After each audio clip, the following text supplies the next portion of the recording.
आज की नई कहानी हमारे धार्मिक ज्ञान को बढ़ाने वाली तर्पण का सच आपके समक्ष प्रस्तुत है। ये घटना है प्रयागराज की। प्रयागराज में एक पंडित जी अपने पितरों को तर्पण दे रहे थे। पंडित जी वेल एजुकेटेड थे, फिर भी वो ये सब कर रहे थे।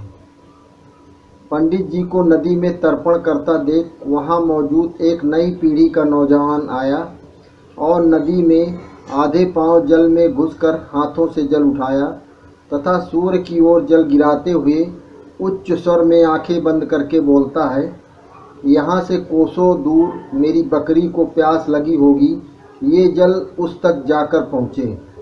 नौजवान की इस मूर्खता भरी हरकत को देख पंडित जी हंस पड़े और एतराज़ जताते हुए नौजवान से बोले, अरे यजमान, ये आप क्या बोल रहे हो? यहाँ से पानी आपकी जीवित बकरी तक कभी नहीं पहुँचेगा। इस पर नौजवान बोला, यदि आपका दिया हुआ जल पितरों तक पहुँच सकता तो मेरा यहाँ से तर्पण किया जल बकरी तक क्यों नहीं पहुँच सकता।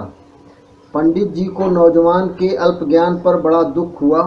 हालांकि तर्पण करने के पीछे की परंपरा, आस्था का रहस्य और वेदों के ज्ञान से पंडित जी भली भांति परिचित थे और पंडित जी इस बात से भी पूर्णतः अवगत थे कि जल पितरों तक पहुँचेगा या नहीं, पर इसको नौजवान के सामने तत्काल सिद्ध कर पाना पंडित जी के लिए शायद असंभव था, क्योंकि उनके पास सिद्ध करने के लिए कोई मंत्र शक्ति या वस्तु उपलब्ध नहीं थी, जिस वजह से उन्होंने उस नौजवान को उत्तर देना भी सही नहीं समझा और मौन हो गए। इस घटना की वार्तालाप को सुन रहे इंजीनियर ठहाका मारकर हंसने लगे और बोले कि सब पाखंड है जी, जिसका कोई सबूत ही नहीं उसका क्या अस्तित्व।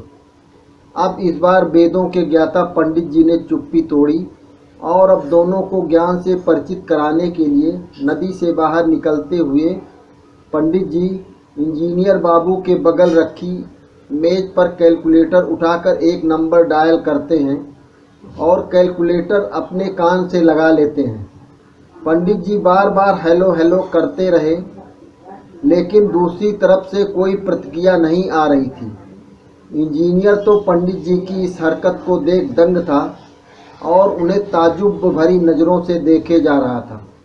तब पंडित जी उस इंजीनियर साहब से शिकायत करते हैं कि ये मशीन तो काम ही नहीं कर रही। इस पर वे इंजीनियर साहब भड़क गए और बोले, ये क्या मजाक है? कैलकुलेटर में मोबाइल का फंक्शन भला कैसे काम करेगा? आप अजीब बातें करते हो। तब इस पर चुटकी बजाते हुए पंडित जी बोले, तुमने सही कहा, वही तो मैं भी कह रहा हूँ कि स्थूल शरीर छोड़ चुके लोगों के लिए बनी व्यवस्था जीवित प्राणियों पर कैसे काम करेगी। वो महाशय जी वहाँ खड़े जल अर्पित करते हुए बोलते हैं कि जल मेरी बकरी तक पहुँचे, भला ये कैसे संभव है। इस पर इंजीनियर साहब अपनी जेब मिटाते हुए कहने लगे, यानी अपनी नासमझी दलीलों को छुपाते हुए बोले कि ये सब पाखंड है महाशय। अगर ये सच है तो इसे सिद्ध करके दिखाइए, तब हम माने कि ये वास्तविकता है। इस पर पंडित जी ने तुरंत बुद्धि दौड़ाई और बोले, ये बताइए कि न्यूक्लियर पर न्यूट्रॉन के बम्बार्डमेंट करने पर क्या ऊर्जा निकलती है। इंजीनियर बोला, बिल्कुल, इट्स कॉल्ड एटॉमिक एनर्जी। हाँ तो इससे क्या। इतना सुनते ही पंडित जी वहाँ रखे चाक और पेपर वेट उठाया और इंजीनियर के हाथ पर थमाते हुए कहा, अब आपके हाथ में बहुत सारे न्यूक्लियर्स भी हैं और न्यूट्रॉन्स भी। अब आप इनमें से एनर्जी निकाल कर दिखाइए। इंजीनियर साहब की बुद्धि अब काम न करी। सब ज्ञान धरे का धरा रह गया और सर खुजलाने लगा।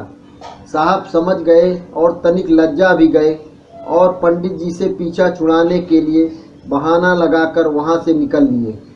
तो दोस्तों, कहने का मतलब है कि यदि हम किसी विषय तथ्य को प्रत्यक्षतः सिद्ध नहीं कर सकते तो इसका अर्थ है कि हमारे पास समुचित ज्ञान, संसाधन व अनुकूल परिस्थितियाँ नहीं हैं। फिर इसका मतलब ये कतई नहीं कि वो तथ्य ही गलत है, वो दुनिया में एग्जिस्ट ही नहीं करती, क्योंकि सिद्धांत रूप से तो हवा में हाइड्रोजन और ऑक्सीजन दोनों मौजूद हैं, फिर हवा से ही पानी क्यों नहीं बना लेते।